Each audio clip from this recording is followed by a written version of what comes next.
Chers collègues, j'espère que la pause a été agréable et I hope you've all had a pleasant break. Turkey is not yet back from the break, so I would suggest that we go to the group statement from the EU and member states. So I will be very pleased to give the floor to Czechia, if Czechia is ready. c'est le cas, vous avez la parole. Czechia is ready, you have the floor. Madam Chair, distinguished Regional Director, Excellencies, colleagues, I have the honor of speaking on behalf of the European Union and its member states.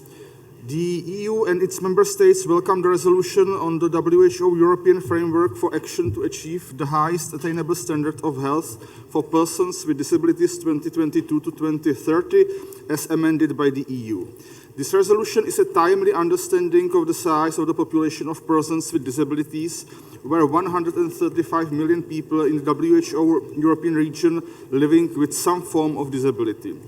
COVID-19 has and continues to disproportionately affect people with disabilities. We know that European Programme of Work 2020 to 25, United Action for Better Health in Europe, cannot be realized unless the rights of persons with disabilities are explicitly taken into consideration and addressed. Following the adoption of the 74th World Health Assembly resolution on achieving the highest attainable standard of health for persons with disabilities, there is now a unique opportunity for the European region to grasp the momentum and truly achieving disability inclusion in the health sector. We must recognize that disability inclusion is a broadly multi-sectoral issue and intrinsic to overcome the three biggest worldwide challenges to health and well-being through the life course: achieving universal health coverage, ensuring that public health interventions are effective, and protecting people from health emergencies. The health sector can lead the way to disability-inclusive societies. European Union and its member states welcomes the framework's vision of a disability-inclusive health sector by 2030 that is based on the core principles of equity, people-focused and data-enabled. We call for development of disability-inclusive policies that are based on reliable disability disaggregated data on healthcare access and utilization, all of which should be underpinned by robust governance and leadership capability in each member state. In accordance with the UNCRPD, we stress the importance of providing people with disabilities or their organizations the opportunity to participate in the formulation, implementation, and evaluation of disability-inclusive policies in a range of capacities, including leading, creating, implementing, and/or supervising such policies. Health services and all related information must be inclusive and accessible for all persons with disabilities. We call for strong partnerships between organizations of persons with disabilities, member states, WHO Europe, academia, national and international organizations at the sub-regional and national levels. We call for strong political commitment to implement the framework at national levels, with WHO providing technical support to member states in the development of national disability action plans, sharing examples of best practice from across the region. We welcome the detailed list of recommended actions for member states, WHO Secretariat and other key stakeholders, and highlight the need for the availability of funding mechanisms to enable full implementation of the resolution. We welcome alignment with the four flagships initiatives of the European Programme of Work, Pan-European Mental Health Coalition, Empowerment through Digital Health, European Immunization Agenda 2030, and healthier behaviors incorporating behavioral and cultural insights, ensuring that disability is fully considered and incorporated. We call for a robust monitoring and evaluation framework that will facilitate tracking of progress and to hold respective stakeholders to account in achieving highest attainable standard of health for persons with disabilities within the European region. We look forward to a report to the Regional Committee through a midterm report at the RC76 session in 2026 and a final report at the RC80 session in 2030. Thank you. Merci la Thank you, Czechia. I now give the floor to the Republic of Moldova, to be followed by Italy and Kazakhstan. Republic of Moldova, you have the floor. Thank you, Chair, for giving me the floor. Mr. Regional Director, distinguished delegates, First of all, we are delighted to see the commitment of WHO Europe to ensuring the health sector across the region is disability inclusive. In the Republic of Moldova, the state guarantees the protection of all citizens in the field of healthcare, including persons with disabilities. Starting with February 2021, we are implementing the paradigm shift to disability inclusive services, accountability and governance in the country. This program is funded by the United Nations Partnership on the Rights of Persons with Disabilities and implemented through a collaboration between the Government of the Republic of Moldova, organizations of persons with disabilities, and the UN agencies, including UNDP and UNICEF. This program will run until December 2023 and will address the three major barriers to the inclusion of persons with disabilities in Moldova: the dominance of the medical approach to disability assessment, the limited accountability and governance mechanisms for the UN CRDP implementation, and limited mainstreaming of rights of persons with disabilities in the national programs, development programs, budgets, and monitoring processes. The paradigm shift program we are implementing will strengthen disability inclusion, including in healthcare. This program will enhance the professional capacities of a National Council on Determination of Disability and Workability to ensure the full transition from a medical to a human rights-based approach to disability determination. The program will also support the UN country team in Moldova to mainstream disability into the UN Moldova Sustainable Development Cooperation Framework for 2023-2027. Efforts will be made to align the domestic framework of Sustainable Development Goals indicators to CRPD standards. We are therefore especially delighted to see the development of a WHO European Framework for Action to achieve the highest attainable standard for health for persons with disabilities 2022-2030. We see this framework as a great opportunity for the Republic of Moldova and the rest of the countries in the region to work together in order to achieve our common goals: the creation of disability-inclusive health sectors, and ultimately the protection of the rights and needs of persons with disabilities in all contexts. Thank you for your attention. Merci. La République de Moldavie. Thank you to the Republic of Moldova. I'm just being given updates on the list of speakers. So we'll now have Kazakhstan to be followed by Spain and Ukraine. Please let me know if these people did not want to take the floor. But Kazakhstan now has the floor. On m'informe que ce n'est I'm being told that this is not the case, so I will now turn to Spain. Would Spain like to take the floor? No. In that case, Ukraine. And it seems that Ukraine would also not like to take the floor, since there is no one in that seat at the moment. Est-ce qu'un État membre souhaiterait encore s'exprimer? Are there any member states that would like to take the floor at this point? I see none, so we will now move to our international partners and non-state actors. And I have the honor of giving the floor to Mr. Peter Kelly, who will be speaking on behalf of various organizations. Madam Chair, Executive Regional Director, Honourable Ministers, distinguished guests and colleagues.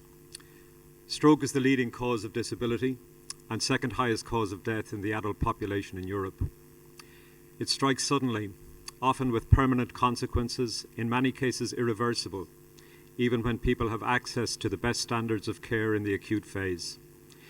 Without warning, it causes sudden paralysis, loss of ability to speak, blindness, memory loss, and dementia in people who were living happy and productive lives moment before. It often affects young people, impacting upon their personal, family, work and social life, causing a great deal of suffering to them and their families. Patients benefit from early, systematic and organised rehabilitation services to promote recovery, return to independence, and to prevent progressive loss of ability in the years following the stroke. While across Europe, almost all of those disabled by stroke confirmed that they had improvements from rehabilitation, about 1/3 of people consider that their rehabilitation experience is limited and insufficient. About 1/4 of the patients, even after rehabilitation, finds that their overall quality of life remained poor. People with stroke often have sensory motor disability and a multitude of cognitive, emotional, and relational consequences. For those living after a stroke, there are important barriers to well-being. These are visible, like lack of access for people with disability in the built environment and public transport network, and invisible, like the stigma around stroke and its effects. The coronavirus pandemic has further penalised stroke patients, making it harder for them to access rehabilitation services. The European Stroke Organisation welcomes the WHO European Framework for Action to achieve the highest attainable standard of health for persons with disabilities. This is fully aligned with the European Stroke Organisation's Stroke Action Plan for Europe to promote the improvement of stroke healthcare and life after stroke across Europe and its neighbour countries. We join WHO in calling for urgent actions to improve awareness, public health measures, acute health services, post-acute rehabilitation and multi-sector measures to reduce stroke, improve outcomes and improve life after stroke for patients with disability. We call on Member States to develop coordinated national stroke plans which are funded, implemented and monitored. These should include actions to ensure stroke patients access to rehabilitation, assistive technology, support services and community-based rehabilitation. We emphasise the importance of developing laws, policies and plans in health and related sectors aimed at improving prevention and an environment socially and professionally inclusive for stroke patients and their families living with disability after stroke. Thank you for your attention. Merci. Thank you. I am not aware of any further requests for the floor.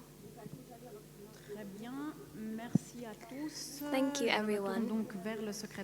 Then I will turn over to the Secretariat for any possible response. Thank you very much, Chair. And let me start by thanking all the Member States who have taken the floor to share their expertise and their experiences. And it's very heartening to see how this topic is really being taken forward by so many countries. We have heard many of you say that, in a way, the COVID pandemic has also shone a light on the fact that persons with disabilities have been really hit hard during the past 2 years, and about the need also to make sure, as part of this dual track, that rehabilitation and other services are really picking up and supporting the needs of people. It's very encouraging to note also that the framework for action is seen as a valuable framework that can help us to support you to take the next steps that you would like to take, fully working in a spirit of partnership across sectors and also with civil society. Some other important points that were made: the value being given to the principle of equity, the need to step up support for building leadership capacity in the sector, and also the need to pay more attention to issues such as ensuring full access to digital health technologies, and also to pay attention to the fact that a number of minorities, persons with disabilities, may be at particular risk and therefore require particular attention. As a Secretariat, we very much welcome your interventions. We are committed to work with you within the framework for action that has been proposed in order to promote the strengthening of inclusive health systems in the European region, as well as to continue to strengthen the data and information systems, to work within a framework of accountability and governance, such that we will be committed also to report back on implementation. We also thank our partners from civil society who have particularly highlighted the impact of stroke and its relationship to the framework for action that we are discussing today. Again, this is a huge contributor to burden of disease and disability in our region, and we remain committed also to work with all countries who wish to improve services in this area. I know that we are tight for time, so I think I will just close over here by thanking again all those who have worked with us to develop this framework. We now very much look forward to working with you to implement it and to make it valuable for countries. Thank you. Merci beaucoup, Natasha. Thank you very much, Natasha. I think this is very important indeed to have this open exchange and the comments that have been made. I think it's our responsibility as member states to give a response to the Secretariat on the action to take. I heard, particularly from the Russian Federation, but also take into account of the informal discussions that are still ongoing, that we are not yet able to adopt the resolutions that have been proposed. So I would suggest that we now suspend this agenda item at this point and wait for the continuation of these conversations, which will continue at 1 p.m. under the chairmanship of Dr. Rui Portugal, and we hope that we will quickly find a consensual agreement to be able to adopt the action plan that we are talking about. So this agenda item is suspended at this point.